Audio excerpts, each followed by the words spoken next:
توبہ استغفار اعوذ باللہ من الشیطان الرجیم بسم اللہ الرحمن الرحیم یا ربی لک الحمد کما ینبغی لجلال وجہک وعظیم سلطانک اللہم صلی علی محمد وعلی آل محمد۔ بیماریاں، تکلیفیں، پریشانیاں، ناکامیاں، مشکلاتیں، رکاوٹیں ہماری زندگی کا حصہ ہیں۔ ان کے درپیش آنے کی دو وجوہات ہوتی ہیں۔ ایک تو یہ ہے کہ یہ آزمائش ہوتی ہے۔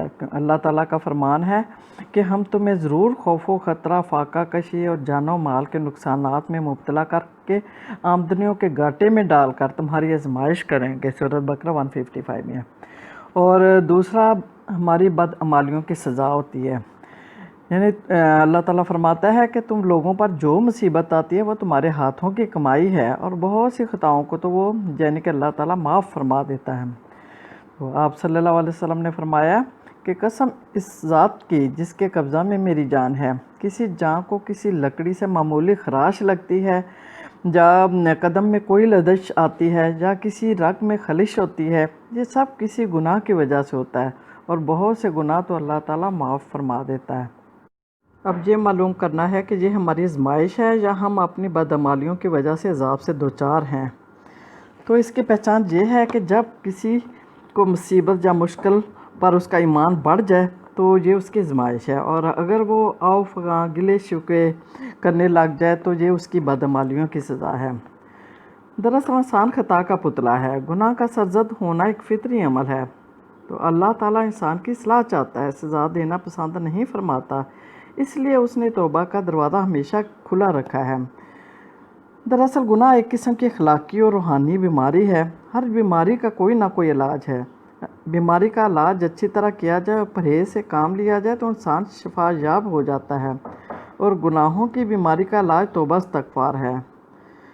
توبہ کا مطلب ہے لوٹ آنا۔ انسان سے جب کوئی گناہ سرزد ہو جائے اور وہ اپنے اس عمل پر دلی ندامت محسوس کرے اور اللہ تعالیٰ سے معافی طلب کرتے ہوئے عہد کرے کہ وہ آئندہ ایسی غلطی نہیں کرے گا، تو گویا وہ نیکی کی طرف لوٹ آیا۔ تو اللہ تعالیٰ بھی اپنی ناراضگی دور کر کے اپنی رحمت کے ساتھ اس کی طرف لوٹ آتا ہے۔ استغفار کا مطلب ہے اپنے گناہوں کی بخشش طلب کرنا۔ ہم جب کوئی گناہ کرتے ہیں تو اللہ تعالیٰ ہم سے ناراض ہو جاتا ہے، اور ہم اس گناہ کی وجہ سے اس کے عذاب کے مستحق ہو جاتے ہیں۔ تو اللہ تعالیٰ کہ حضور استغفار یعنی کہ تضرع زاری کریں، گڑ گڑائیں، گناہوں کی بخشش طلب کریں، تو اللہ تعالیٰ اپنی رحمت سے کام لیتے ہوئے ہمارے گناہوں کو نظر انداز کر دیتا ہے اور ہمیں سزا نہیں دیتا اور ہم سے راضی ہو جاتا ہے۔ توبہ استغفار کا عمل اللہ تعالیٰ کو بہت پسند ہے۔ جو لوگ توبہ استغفار نہیں کرتے، اللہ تعالیٰ ان سے سوال کرتا ہے کہ تمہیں کیا ہوا ہے کہ اللہ تعالیٰ کے وقار کی توقع نہیں رکھتے؟ اللہ تعالیٰ فرماتا ہے کہ تمہارے رب نے رحم فرمانا اپنے اوپر لازم کر لیا ہے، بس جو کوئی جہلیت کی بنا پر برائی کرے پھر توبہ کر لے اور اصلاح کرے تو وہ غفور رحیم ہے، یعنی کہ پھر وہ معاف فرما دے گا۔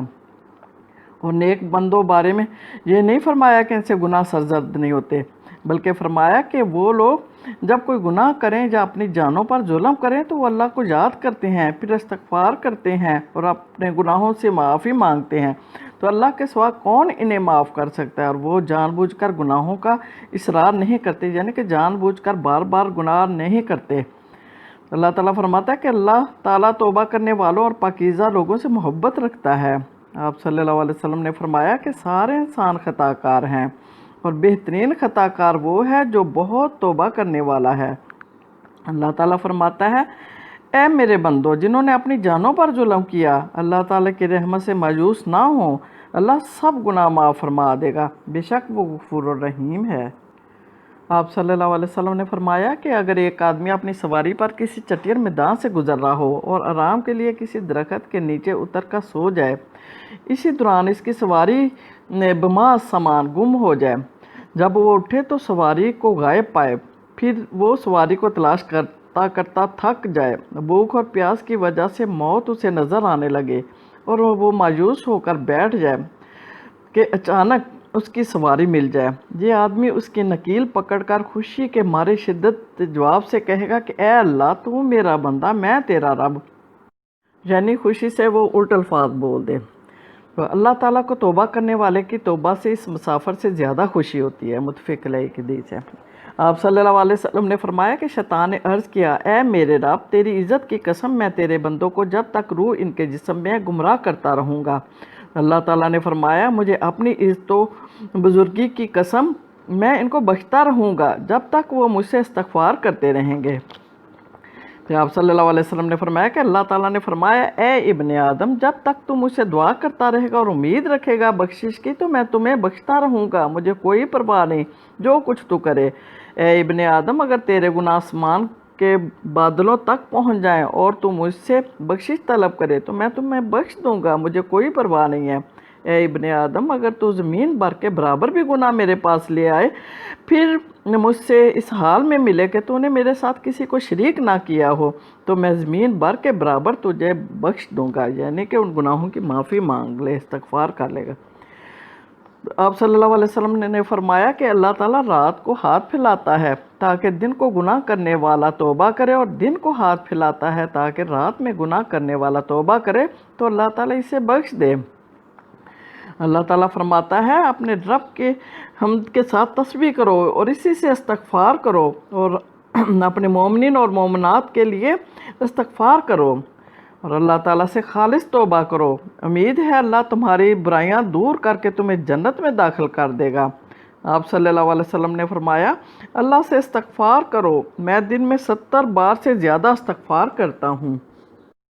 اللہ تعالیٰ سے استغفار کرنے کے بہت سے فوائد ہیں۔ اللہ تعالیٰ فرماتا ہے کہ کامیابی توبہ کرنے والوں کے لیے ہے، اور جس نے توبہ کی، ایمان لایا اور نیک اعمال کی، وہ فلاح پانے والوں میں سے ہے۔ اور فرمایا کہ اپنے رب سے بخشش طلب کرو، اسی سے توبہ کرو، وہ تمہیں ایک مقررہ وقت تک کے لیے اچھا سامان زندگی دے گا۔ اور فرمایا کہ اپنے رب سے استغفار کرو، وہ معاف فرمانے والا ہے، وہ تم پر بارشیں برسائے گا اور تمہیں مال و اولاد سے نوازے گا، تمہارے لیے باغات بنائے گا اور نہریں جاری کر دے گا، وہ تم پر آسمان کے دانے کھول دے گا اور تمہاری قوت میں اضافہ کرے گا، اور وہ برائیوں کو نیکیوں میں بدل دے گا، وہ جنت میں داخل ہوں گے اور ان پر کوئی ظلم نہ ہوگا۔ اور اللہ تعالیٰ کا یہ قانون نہیں کہ لوگ استغفار کریں اور وہ ان پر عذاب نازل کرے۔ آپ صلی اللہ علیہ وسلم نے فرمایا، گناہ سے توبہ کرنے والا اس شخص کی مانند ہے جس نے کوئی گناہ نہ کیا ہو، اور جس شخص نے اپنے اعمال نامے میں بہت استغفار پایا اس کے لیے خوشی ہے، یعنی کہ جس نے دنیا میں بہت زیادہ اللہ تعالیٰ سے استغفار کیا اس کے لیے جنت کی خوشخبری ہے۔ آپ صلی اللہ علیہ وسلم نے فرمایا کہ مومن جب کوئی گناہ کرتا ہے تو اس کے دل پر ایک سیاہ نشان بن جاتا ہے، اگر وہ توبہ کرے اور استغفار کرے تو اس کا دل صاف ہو جاتا ہے، اگر وہ زیادہ گناہ کرے تو یہ نشان بڑھ کر پورے دل کو سیاہ کر دیتا ہے۔ اسی کا ذکر اللہ تعالیٰ نے قرآن میں کیا ہے کہ ان کے دلوں پر ان کے اعمال کی وجہ سے سیاہی چھا گئی۔ صرف اپنے گناہوں کے لیے ہی نہیں استغفار کرنا چاہیے، بلکہ اپنے عزیز و قارب مومن جو بھی فوت ہو چکے ہیں ان کے لیے بھی ہمیں زیادہ سے زیادہ استغفار کرنا چاہیے۔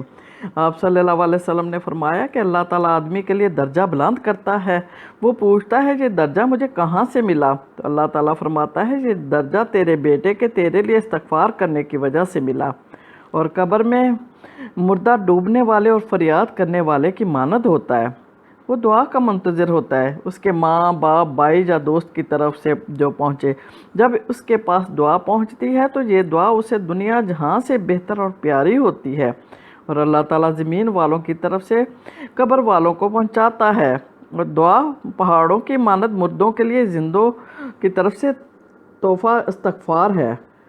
اللہ تعالیٰ توبہ استغفار کرنے کی ترغیب فرماتا ہے۔ اللہ تعالیٰ فرماتا ہے کہ بے شک میں اس کے حق میں غفار ہوں جس نے توبہ کی، ایمان لایا اور نیک اعمال کیے اور سیدھے راہ چلا، اور وہ لوگ جن سے کوئی فحش کام سرزد ہو جاتا ہے یا اپنی جانوں پر کوئی ظلم کر بیٹھتے ہیں تو وہ اللہ تعالیٰ کو یاد کرتے ہیں، پھر اس سے اپنے گناہوں کے لیے بخشش طلب کرتے ہیں، کیونکہ اللہ تعالیٰ کے سوا کوئی گناہ معاف کرنے والا نہیں، اور وہ جان بوجھ کر گناہ کا اصرار نہیں کرتے۔ اور بے شک اللہ تعالیٰ پر توبہ یعنی قبولیت کا حق ان لوگوں کے لیے ہے جو نادانی سے برا عمل کر لیتے ہیں تو اس کے بعد جلد ہی توبہ کر لیتے ہیں، ایسے لوگوں کی اللہ توبہ قبول فرماتا ہے۔ آپ صلی اللہ علیہ وسلم نے فرمایا کہ جس نے اللہ تعالیٰ کے ساتھ اس حال میں ملاقات کی کہ اس نے اللہ تعالیٰ کے ساتھ کسی کو شریک نہیں ٹھہرایا، تو اللہ تعالیٰ اسے بخش دے گا اگرچہ پہاڑ برابر گناہ کیے ہوں۔ اور فرمایا کہ جب بندہ گناہ کا اعتراف کرتا ہے پھر توبہ کرتا ہے تو اللہ تعالیٰ اس کی توبہ قبول فرماتا ہے۔ جب تک بندے کو موت کا یقین نہیں ہو جاتا اللہ تعالیٰ اس کی توبہ قبول فرماتا رہتا ہے۔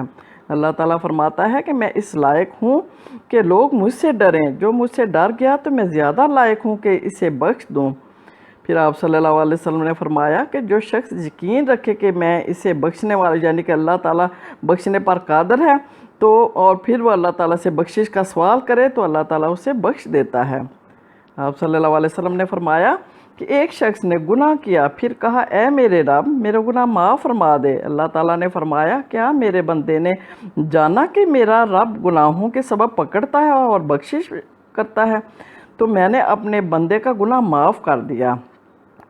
آپ صلی اللہ علیہ وسلم نے فرمایا کہ بنی اسرائیل کے ایک آدمی نے 99 قتل کیے، پھر وہ نکلا اور ایک مجاہد کے پاس آیا اور پوچھا کیا میرے لیے توبہ ہے؟ اس نے کہا نہیں، تو اس نے اسے بھی قتل کر دیا۔ پھر پوچھنا شروع کر دیا، ایک آدمی نے کہا فلاں بستی جا، اسے راستہ میں موت آ گئی، رحمت اور موت کے فرشتے اس کی روح قبض کرنے میں بحث کرنے لگے۔ اللہ تعالیٰ نے اس بستی کو قریب ہو جانے کا حکم دیا اور فرمایا کہ اس کے فاصلے کو ناپو جس کی طرف وہ چلا۔ اسے ایک بالشت نزدیک پایا تو اسے بخش دیا گیا۔ یعنی جو اپنے گناہوں پہ نادم ہوا اور اس نے اللہ تعالیٰ سے بخشش طلب کرنے کی نیت کی اور لیکن اسے استغفار کرنے کی مہلت نہ ملی تو پھر بھی اللہ تعالیٰ اسے بخش دیتا ہے۔ سبحان اللہ۔ لیکن پھر بھی بہت سے بدقسمت ایسے ہیں جن کے اللہ تعالیٰ توبہ استغفار قبول نہیں فرماتا۔ اللہ تعالیٰ فرماتا ہے کہ بے شک اللہ تعالیٰ شرک نہیں معاف فرماتا، باقی جسے چاہے بخش دیتا ہے۔ اور توبہ ان لوگوں کے لیے نہیں جو برے کام کرتے چلے جائیں یہاں تک کہ موت کا وقت آ جائے تو پھر وہ توبہ کرے، اور نہ ان لوگوں کے لیے ہے جو کفر یعنی کہ نافرمانی کی حالت میں مرے۔ اور قیامت کے دن ظالموں کی معذرت فائدہ نہیں دیں گی، نہ ان کی توبہ قبول کی جائے گی۔ آپ صلی اللہ علیہ وسلم نے فرمایا کہ ایک شخص نے کہا اللہ کی قسم اللہ تعالیٰ فلاں شخص کو نہیں بخشے گا، تو اللہ تعالیٰ نے فرمایا کون شخص مجھ پر ایسا گمان رکھتا ہے کہ میں فلاں کو نہیں بخشوں گا، اور تیرے اس قول کی وجہ سے تیرے اعمال ضائع ہو گئے اور فلاں کو میں نے بخش دیا۔ اور توبہ کی شرط ہے، آپ صلی اللہ علیہ وسلم سے خالص توبہ کا مفہوم پوچھا گیا تو آپ صلی اللہ علیہ وسلم نے فرمایا کہ اپنے گناہوں پر نادم ہونا اور پھر اللہ تعالیٰ سے بخشش طلب کرنا اور پھر آئندہ گناہ کرنے سے اجتناب کرنا۔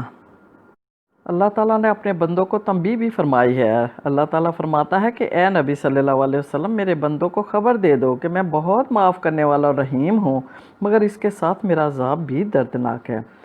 اور اللہ تعالیٰ نے فرمایا کہ لوگوں خبردار، کوئی دھوکے باز تمہیں اللہ کے معاملے میں دھوکہ نہ دے۔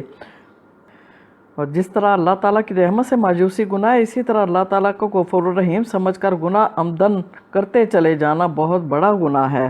آپ صلی اللہ علیہ وسلم نے ایمان کی صحیح کیفیت امید اور خوف کے درمیان بتائی ہے کہ انسان کو جتنی اللہ تعالیٰ کی رحمت سے مغفرت کی امید رکھنی چاہیے اتنا ہی اللہ تعالیٰ کی پکڑ اور گرفت کا خوف رہنا چاہیے۔ اللہ تعالیٰ نے اور آپ صلی اللہ علیہ وسلم نے بہت سی دعائیں استغفار کے لیے سکھائی ہیں، تو وہ پڑھتے رہنے چاہیے، اور سید الاستغفار خاص طور پر صبح اور شام ضرور پڑھنا چاہیے۔ اللہ تعالیٰ ہمارے گناہوں کو معاف کرے، ہماری توبہ کو قبول فرمائے، آمین آمین۔